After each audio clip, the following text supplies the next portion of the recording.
Just wanted to show you these first off. Icons. Got from a church in Walsingham, which is in Norfolk. Obviously bought, not touched directly from the church. That down at bottom, for those who don't know, is a rosary, but where people are more used to the Roman Catholic rosary, that's a Greek Orthodox rosary made out of wool, beads, etc. Across here is the usual style of rosary which people are used to.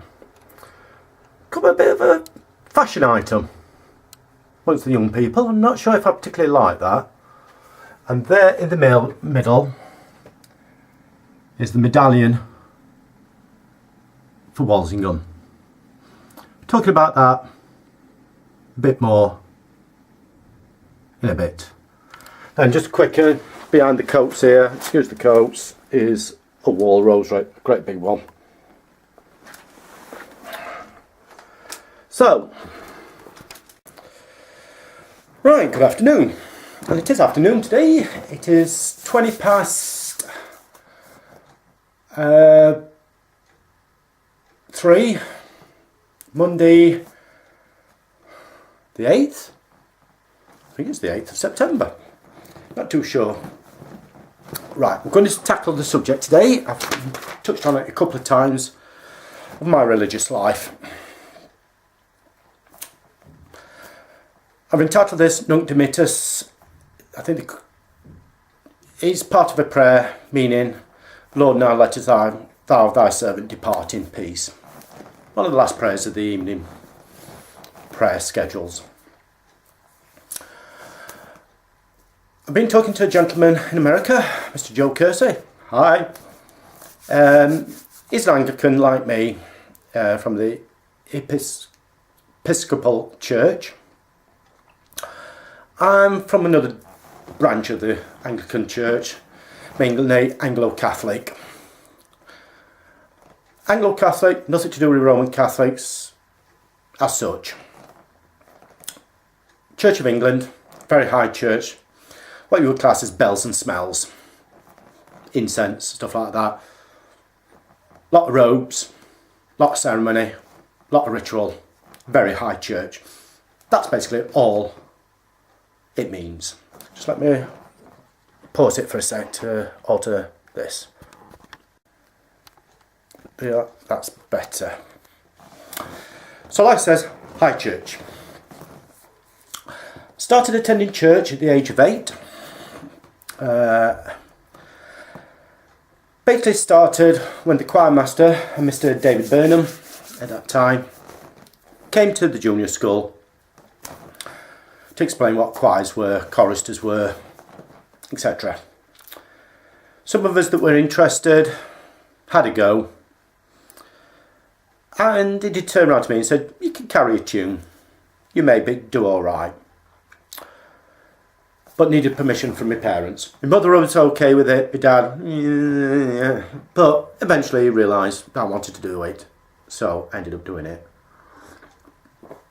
There were 2 rehearsals a week, Tuesday and Thursday, before the Sunday service. And to be honest, I did quite well. Would never ever be a soloist, no chance of that, but I could carry a tune quite easily. So, carried on attending church. Eventually got the robe to be part of the choir. So that was it.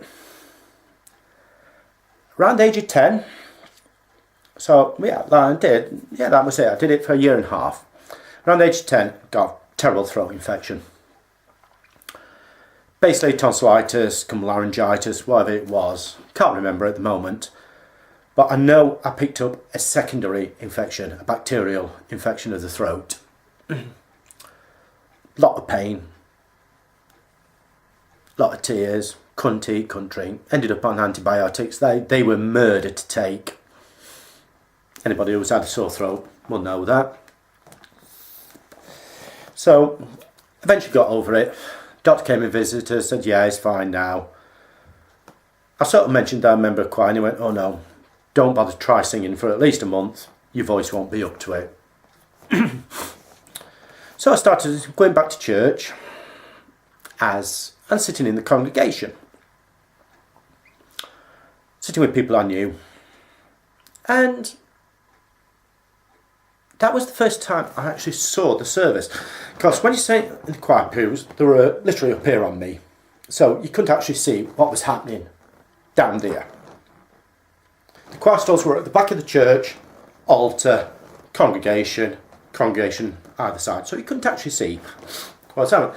It's the first time I saw the ritual, the ceremony, if you like, the, how did I put it, ceremony, the pageant.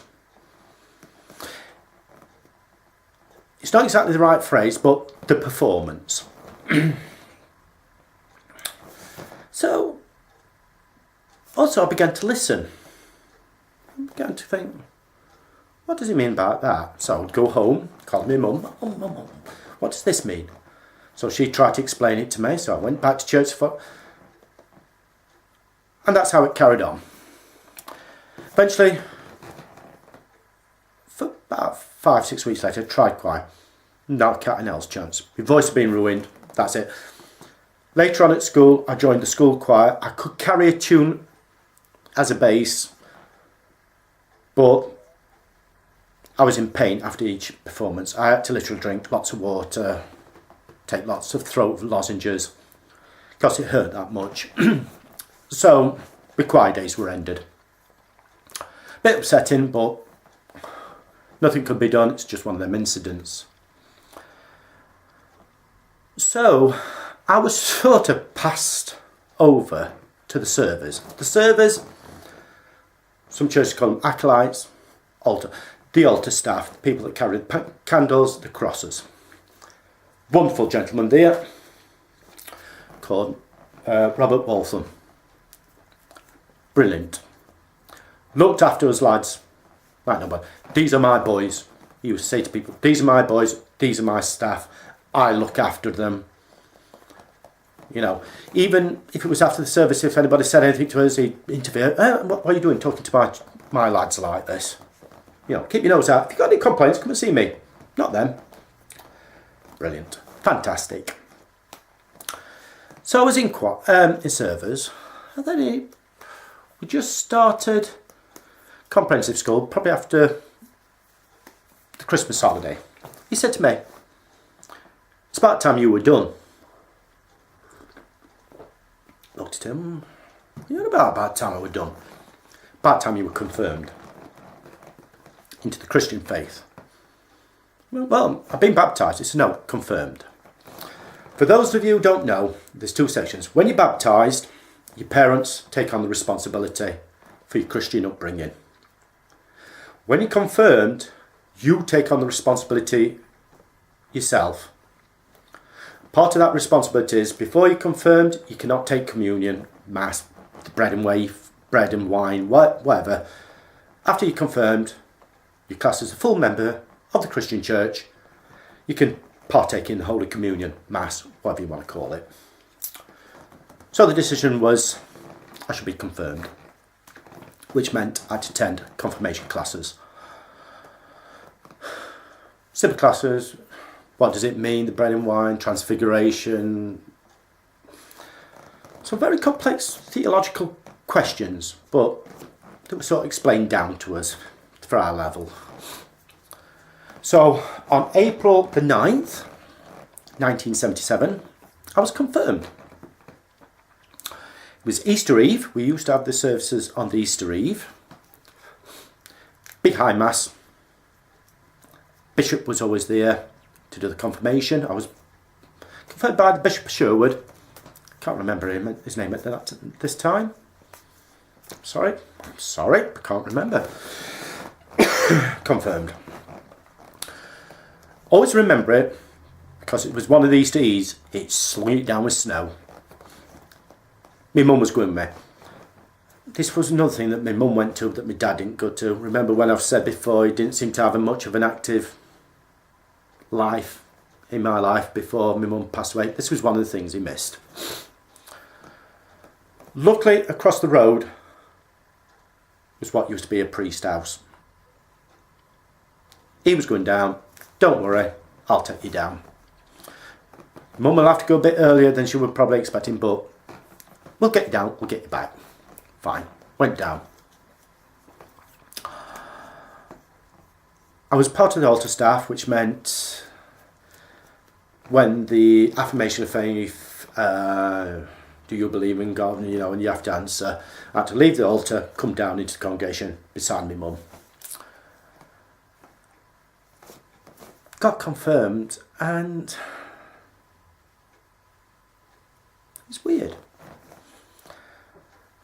Didn't see any flying doves, didn't see a crown of thorns, Holy Spirit, but I did. So I think, something did feel more, I don't know how to explain it. It was a weird feeling. Took communion, first time I took communion, which I'm very proud of. And I didn't realise at that time my mum was a confirmed Christian. She always believed in God, and she always asked me questions, and we have always had a Bible in the house and stuff like that. But she took communion, and I found out she was a confirmed Christian. So, I'm now a confirmed member of the altar staff. I know when my mum passed away, I was down at my sister's, down at the bottom, November the 5th when she passed away. It was Sunday morning. I stood outside, stopped one of my friends, because I was supposed to be the main person on the altar staff that day. I explained what had gone off. He was right, I was set about it, because he met my mum. And I know at the funeral, the church was packed. Yeah, there was us, the relatives, and the friends. But there was the service there, the choir there. All the people, all come to support me and my family. Very touched about that. Thinking about it now, it does bring a bit of a tear to the eye. But I'm jumping a bit farther forward there. I just want to bring that up with saying my mum was a confirmed Christian. One of the things I started doing when I was 11, before any of you start thinking about that, that's the next one. Started attending a place in Norfolk, that's why I showed you them icons, called Walsingham. National Shrine there.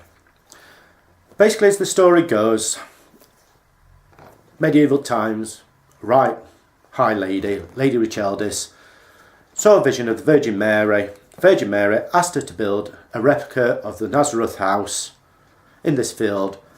They built this Nazareth house. As they were building, they found an underground spring. Nobody had known about this underground spring. They turned it into a well.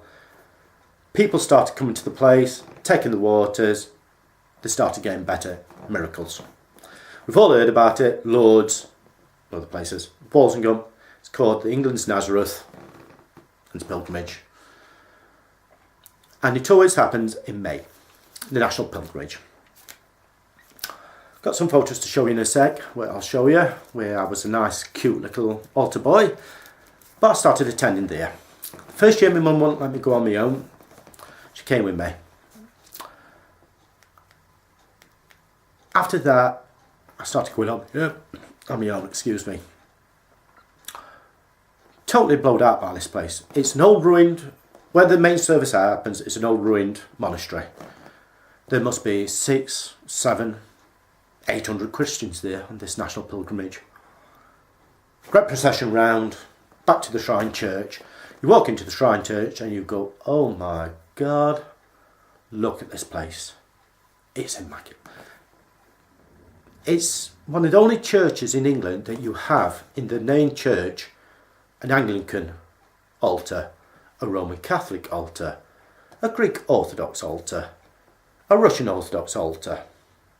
In other words, everybody worships in this main church. Very impressive. How the Christian church should be, not separate denominations, but we all should be Christians worshipping together, whatever. Said I wasn't going to do that, a bit of ranting and raving. But we used to go there and we used to take cassocks, cotters like the white stuff that went on the long robes. Got somebody to do some fancy lacework around the bottom, and we used to take banners, candles, crosses, and take part in the procession. Very good. Except when it rained. Of course, everybody else had umbrellas, everybody else had coats.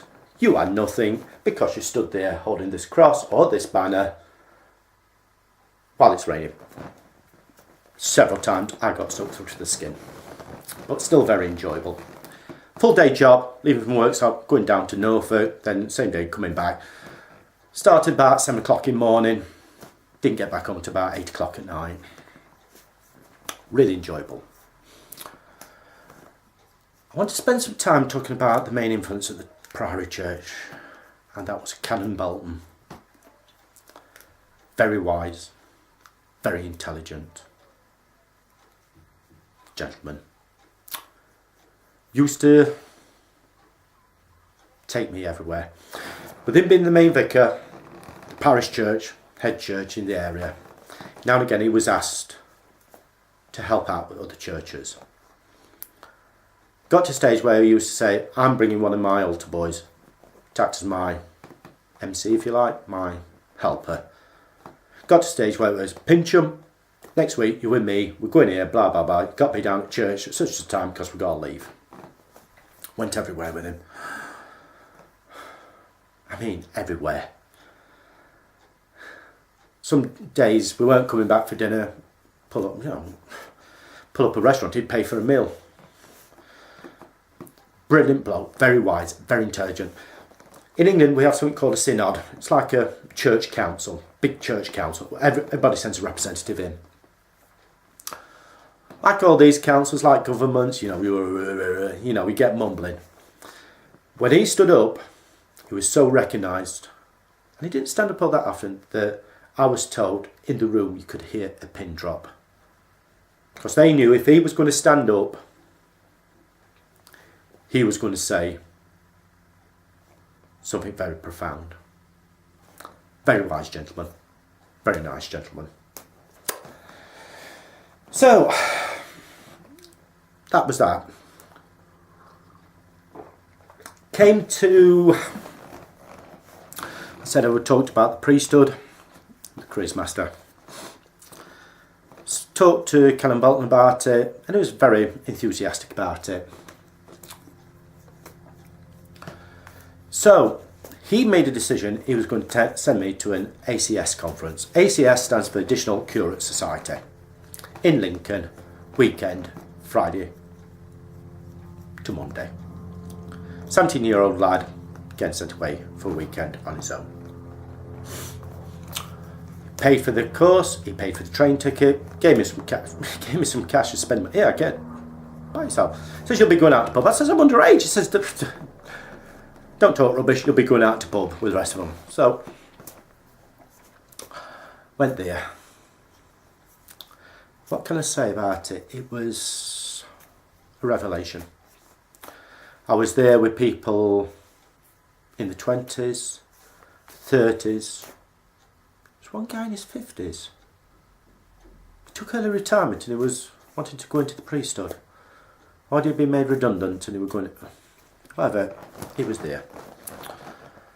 I wasn't treated as a kid. I wasn't talked down to. I was an equal.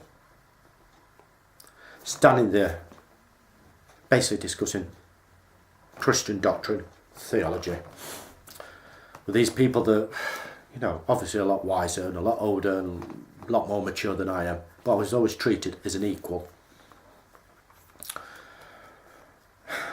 Served Mass. I was one of the new hadn't been an altar staff. I was asked to act as altar staff. Total honour. Lincoln Cathedral, one of the side chapels, and I was on the altar. Wow. Not heard of.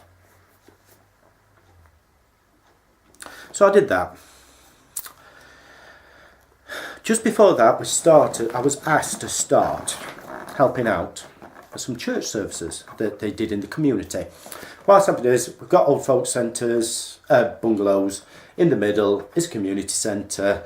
They use it as a community centre. So we were asked to do small church services there. So first off I went out helping, giving books out, fetching, carrying. Then I was asked to do prayers.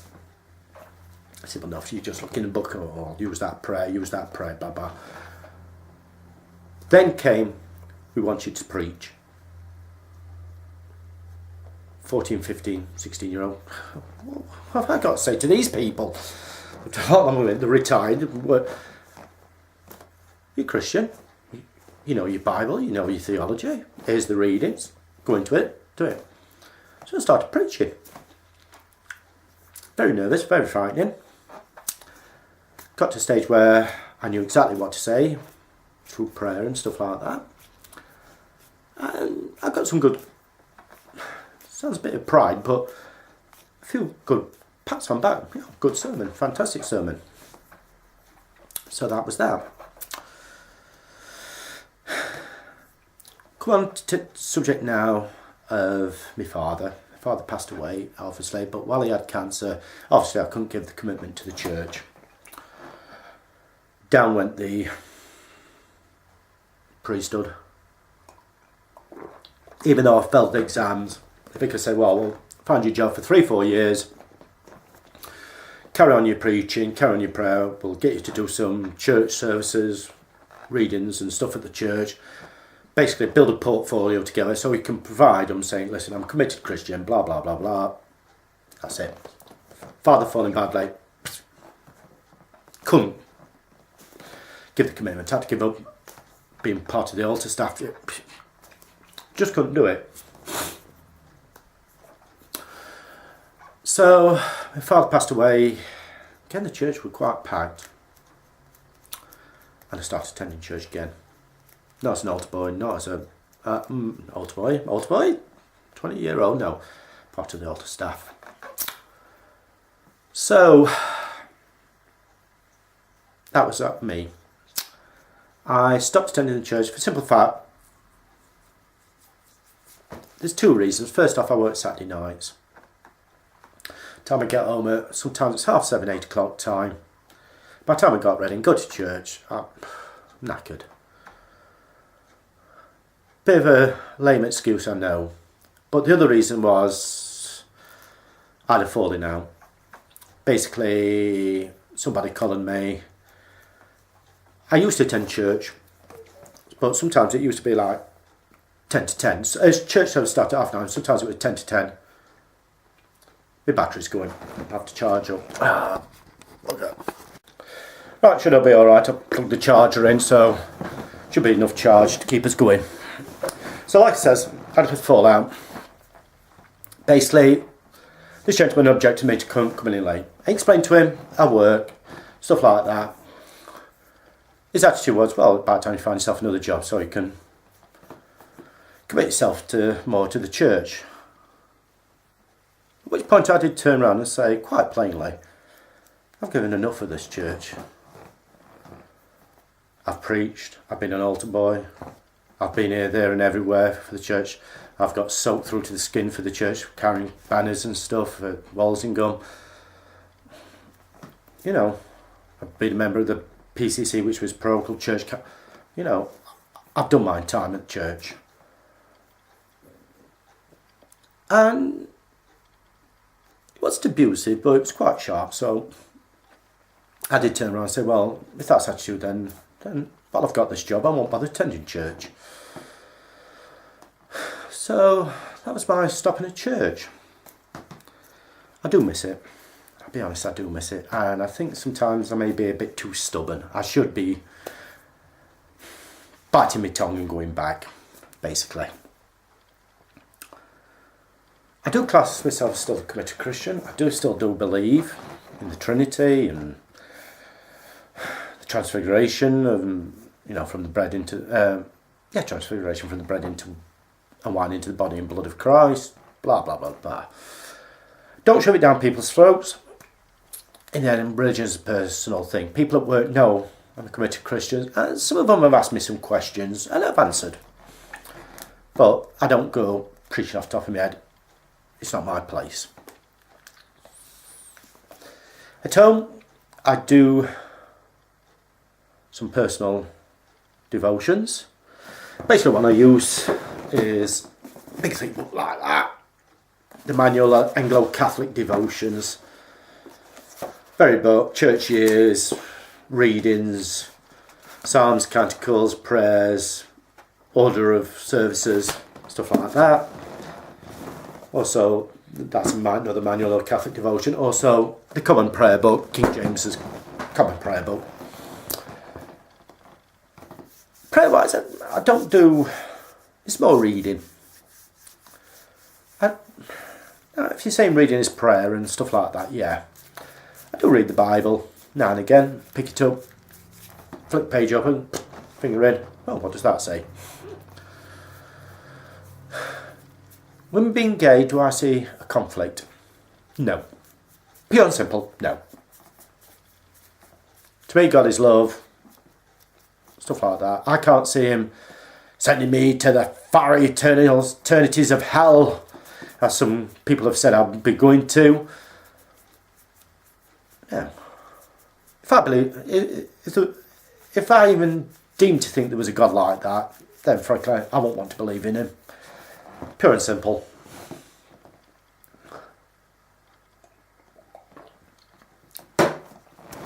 So that's me as a Christian.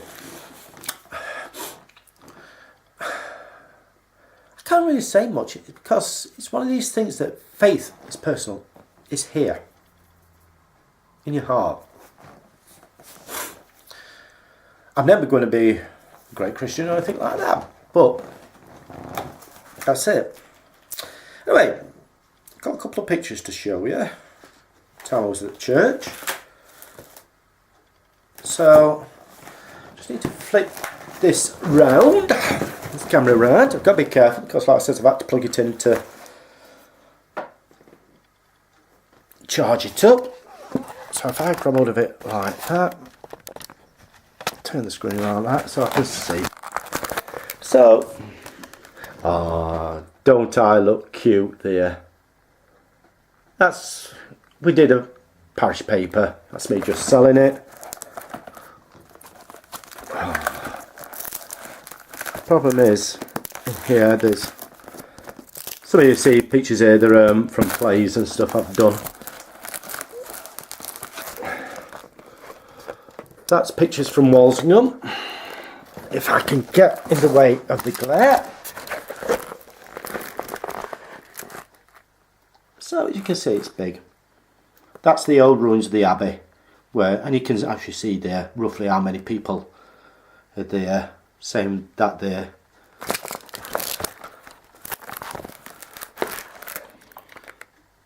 More pictures.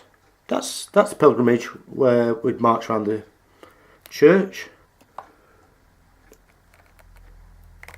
Again, as you can see, very high church situation.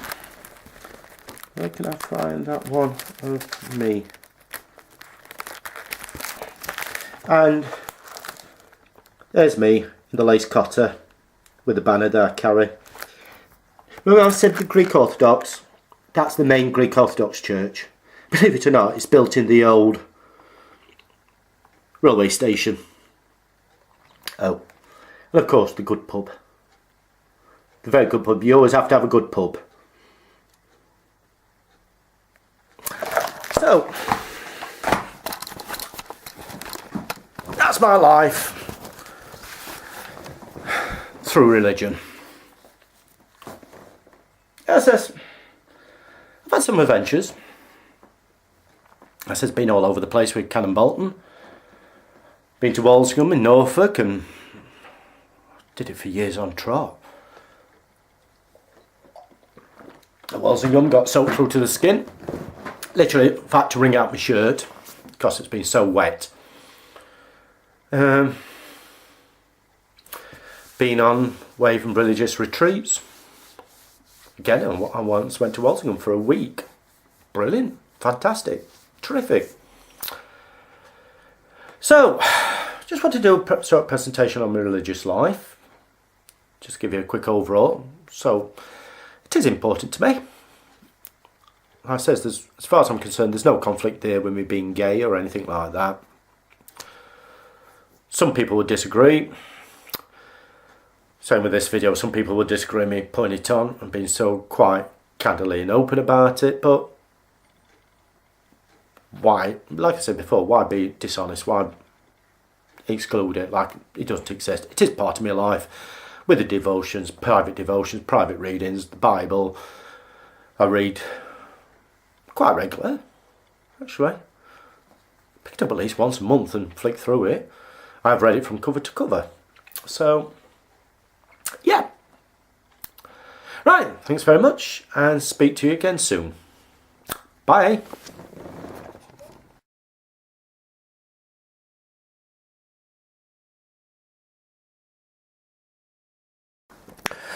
Right, just doing another postscript. I've just watched the video I just made, and I nailed in this, can't be bothered to set the tripod up. I realised I've got a section out of it. So I'm talking about the Easter Vigils. This gentleman I know from America has talked about his Easter Vigils. Just wanted to go through ours. Now the postscript is entitled Ghosts at the Priory. Right. What used to happen at Easter? We used to have what we class as Holy Week from Palm Sunday to Easter Sunday. Lots of services. Came to Maundy Thursday. Maundy Thursday is the feast of the Last Supper. The Last Supper, obviously, where Christ introduced the bread and wine and stuff like that. We've all seen the religious films, King of Kings, The Greatest Story Ever Told, etc., etc. So the altar is stripped completely bare. The only things left there are things like the heavy benches, the heavy chairs, but everything else is removed. There's a reserve of the bread and wine that is placed into a lady chapel. We have a lady chapel. Must explain, and I forgot to explain this really. The Works of Priory is a restored church. It was originally a monastery, disillusioned by Henry VIII. 1103 is restored. Since then, it's been a regular worshipping place. So we've got a proper lady chapel. So the reserved sacrament, that's what it's called, is taken into the lady chapel. And you have the Watch of the Faithful. In other words, like the disciples were supposed to do in the Garden of Gethsemane. The chapel is always attended by somebody. I used to do this, even at 14, 15. All because I had difficulties finding somebody to do the 3 a.m. to the 6 a.m. slot. Yes, it was, like I said, it was a complete night. I volunteered to do it. Quite enjoyed it as well. So you take prayer books down, Bible, you read the Bible, blah, blah, blah. Anyway, one year, I'm sat in the lady chapel. We had old type grates. When you walked on them, they went clink, clink, clink, clink, clink, clink, clink, clink, clink, clink, clink, clink. One year I was stood there, heard this clink, clink, clink, clink, clink, clink. I thought somebody's in the church. You know, the rat bags, you know.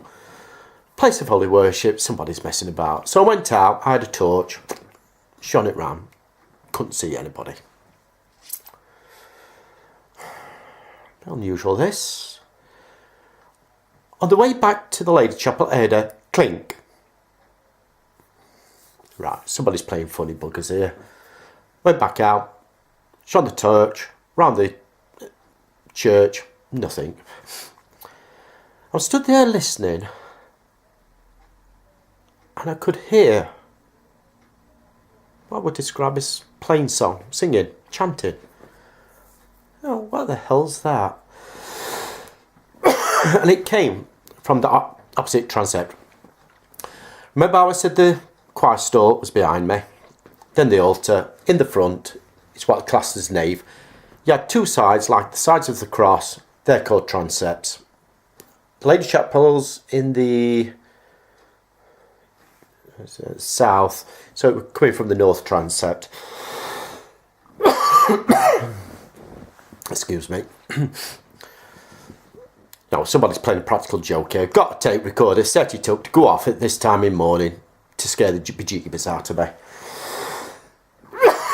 So I walked across the altar, pays my respect to the altar. But it doesn't matter how far I went, this singing always seemed to be the same distance. Strange. Walked down the aisles, couldn't find anything. But as I walked down the aisles, the music was behind me. Oh, strangeness. Then I could hear what sounded like footsteps, like women's footsteps. Excuse me, I'm just going to have to get a drink. Sorry about that, I'm choking. So like I said, I could hear these footsteps coming up the nave, centre of the nave. Switch the torch on again, nobody there. And it felt like just a breeze go through me. But what I could smell was flowers. Don't know what type of flowers, but that floral smell. Monday, Thursday, no flowers in the church. From Palm Sunday, no flowers in the church. The only place that flowers were in, because it represented the Garden of Gethsemane, was the Lady Chapel. No flowers anywhere.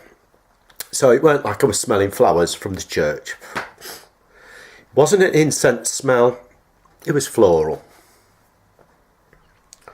Where I went at that, and I could smell it on my clothes. It's a bit unusual, this, a bit unusual. A bit nervous, so I thought, I'll mention it to the vicar in the morning. Anyway, the vicar came in at 6 a.m.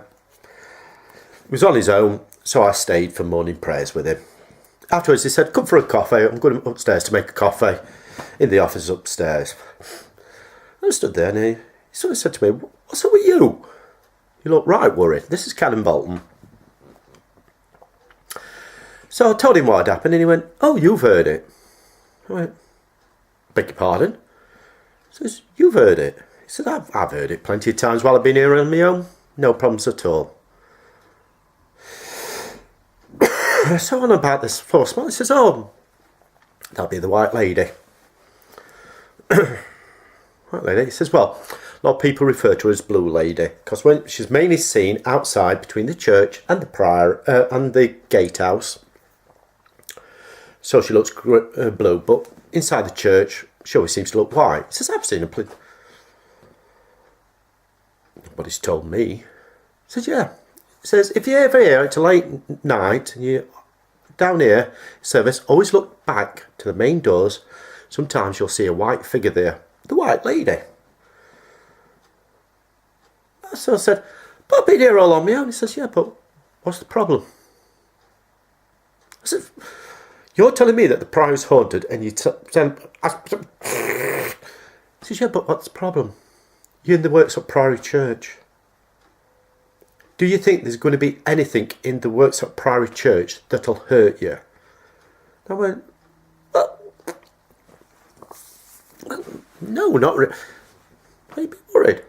He says, if it ever happens again, he says, I've learned, you just recognise them. So, he says, obviously, singing probably from the monastic order that was there. So you say, good evening, fathers. If you hear the footsteps, good evening, your ladyship. He says, there's nothing to hurt you. And I must admit, a couple of times after that, I did hear things in the church and I recognised them.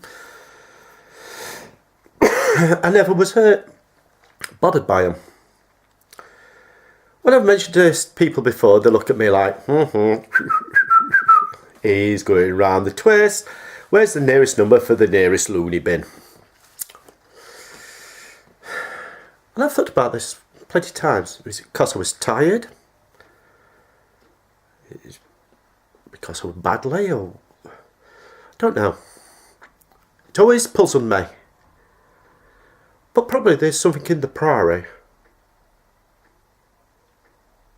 that still remembers the Priory, and still loves the Priory. Who knows? Who knows? The only thing I can be sure of is that I did hear it, and I did. And I didn't imagine the smell because, like I said, I could smell it on me. Like something could pass through me. Just wanted to do this post-script because I'd forgotten about this. And it's amazing doing these videos, how much comes back to you. I've just watched the video and I thought, I forgot to mention this. And, you know, you do forget a lot of things. And it's very therapeutic. Also, I mean, I'll go more to this in my conclusion, the last video. It is dispelling quite a bit of demons. No, I'm not talking about exorcism or anything like that, but that type of thing. Just wanted to do a postscript, because like I said, I'd forgotten about this, and it is a bit of a funny anecdote when you think about it. So I'll speak again to you soon. Bye.